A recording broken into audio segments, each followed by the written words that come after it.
네, 안녕하세요. 식물이 인간과 같은 어떤 지능도 있고 전략도, 삶의 어떤 생존을 위한 전략도 있다고 하면은 여러분들 믿으시겠습니까?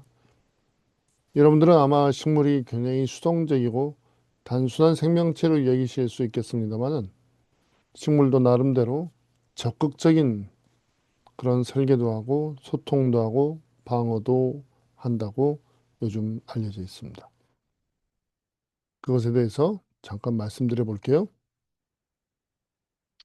식물에 대해서 여러분들이 이제 조금 더 아시려면은 조금 더 가까이 가서 보시면 좋습니다. 여러분들 눈에는 나뭇가지나 잎사귀, 꽃, 뭐 이런 것들이 눈에 보이시겠습니다만은 사실 현미경 같은 걸로 아주 자세히 보시면요. 그러면 정말 그 스펙타클한 경이로운 세계가 보일 수 있습니다. 가장 먼저 이렇게 볼 수 있는 것은 사실 씨앗에서부터죠. 씨앗이 별것 아니게 이렇게 여러분들이 생각하실 수 있습니다만은 씨앗에 정말 놀라운 비밀들이 숨겨져 있습니다.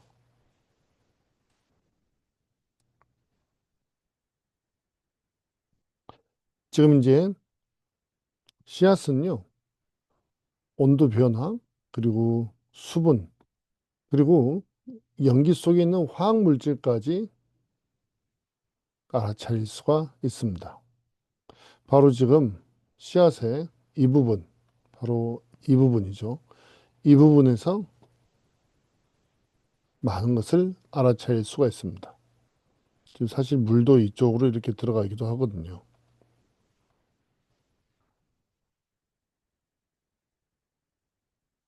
자, 씨앗은 사실 안쪽에 제가 잠자는 숲속의 공주로 많이 비유를 합니다만은 이미 씨앗 자체를 식물로 생각하셔야 됩니다.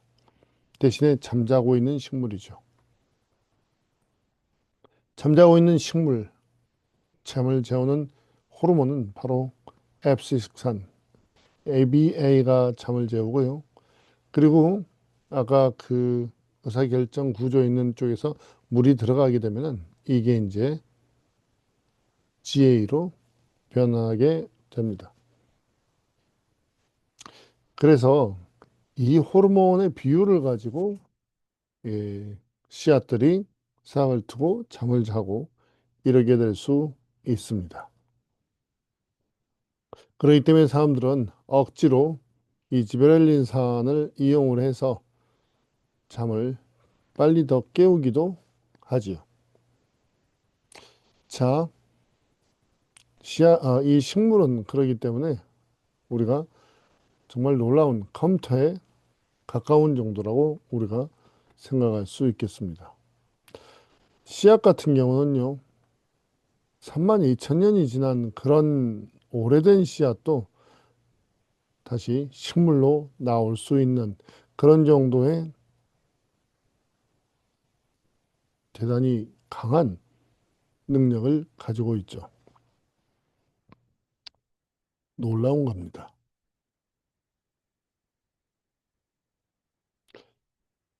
사실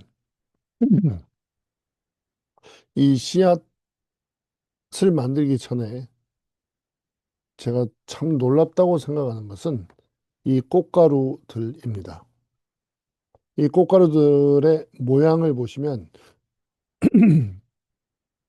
정말 다양하게 생겼는데요. 각기 자신들이 이렇게 처해져 있는 환경에 적절히 적응을 하면서 모양을 갖춰 왔습니다. 마치 어떤 꽃가루들은 건조를 막기 위해서 종이접기처럼 이렇게 꾸불꾸불 굽어져 있는 그런 친구들도 볼 수 있습니다. 그리고 이제 꽃을 보면 더 놀랍습니다.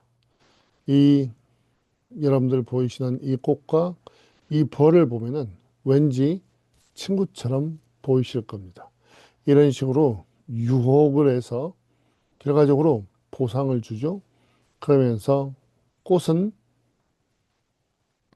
씨앗을 결과적으로 만들어낼 수 있는 것입니다. 자, 정말 아이러니하게도 지금 여기 야생 담배와 같은 경우는요,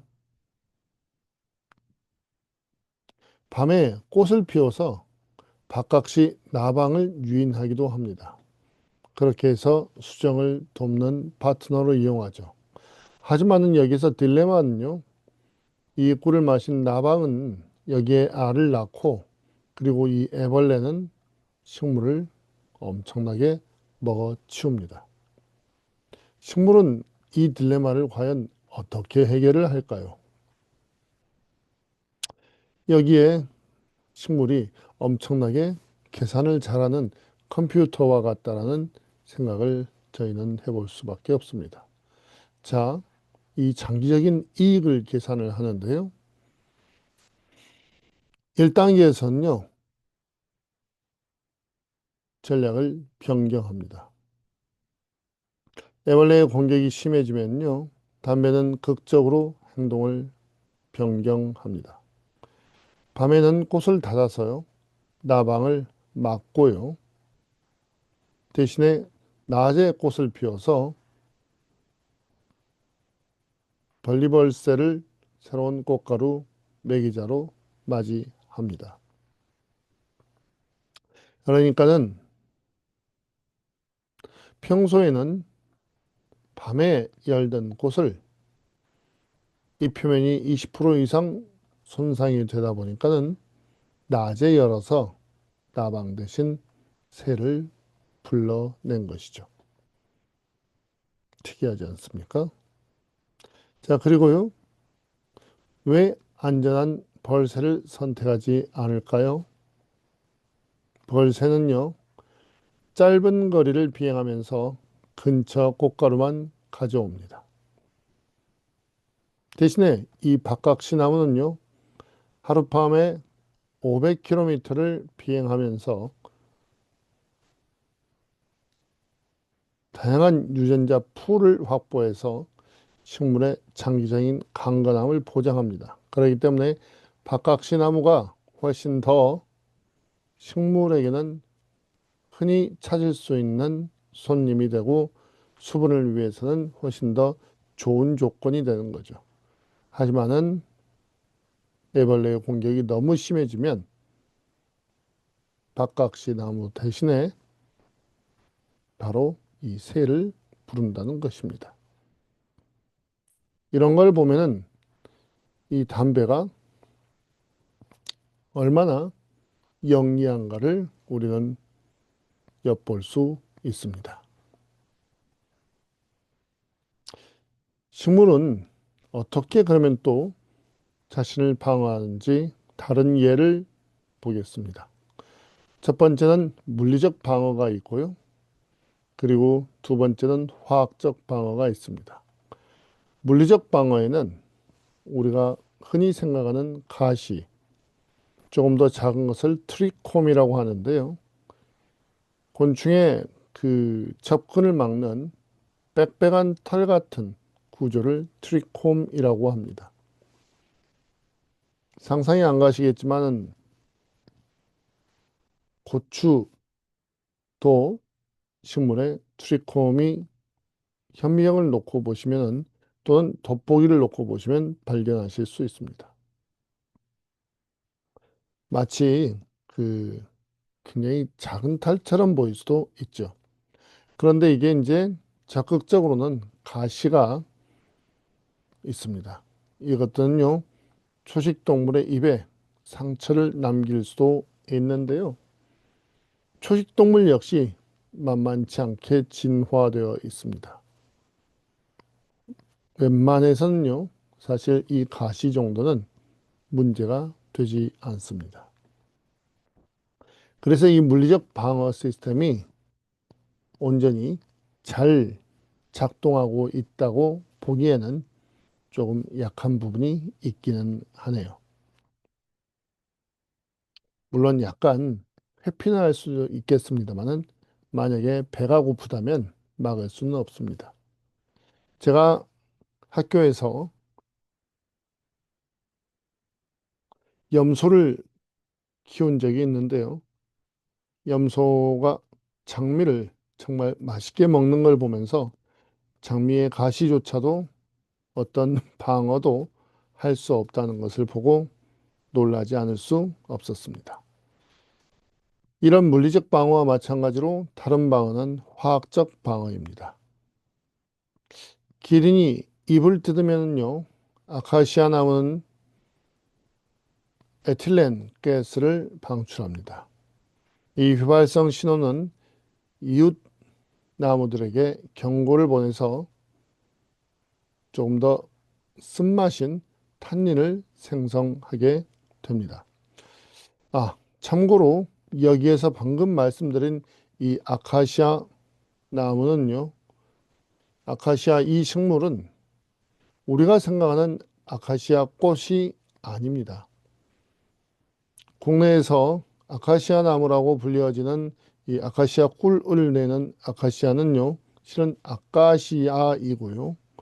아카시아는 아프리카에 실제로 별도로 존재하는 식물입니다. 자, 식물에 그러면 신경계가 있을까요?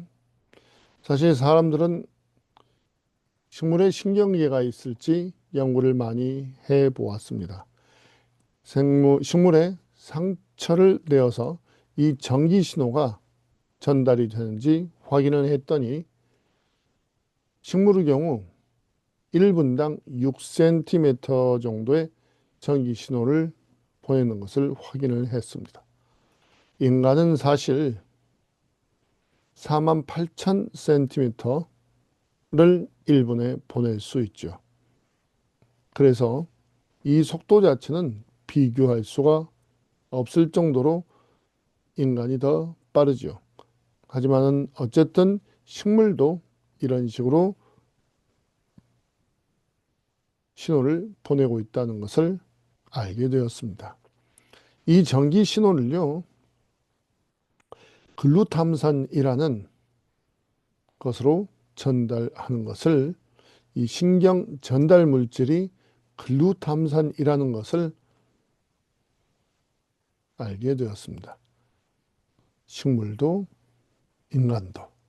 그렇기 때문에 정말 이것 자체가 이 원초적으로는 같은 시스템에서 나온 게 아닌가 하는 그런 의심을 해볼 수 있게 되는 거죠.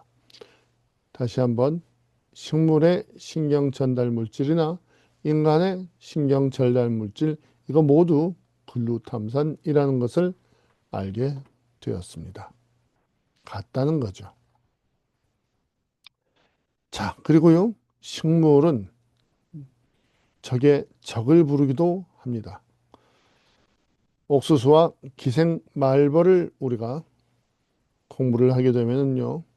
옥수수는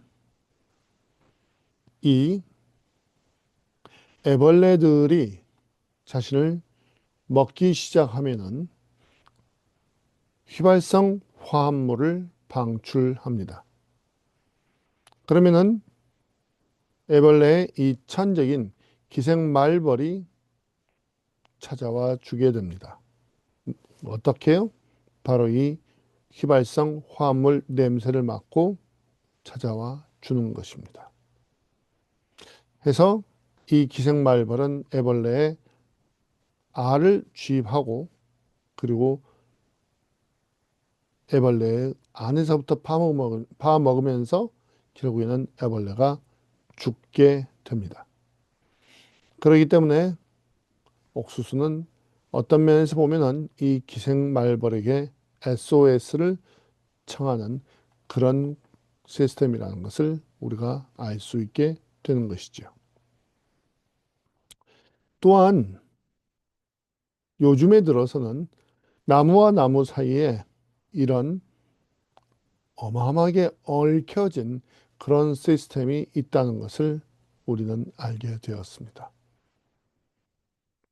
4억 5천만 년부터 식물의 파트너인 균류가 바로 이것입니다.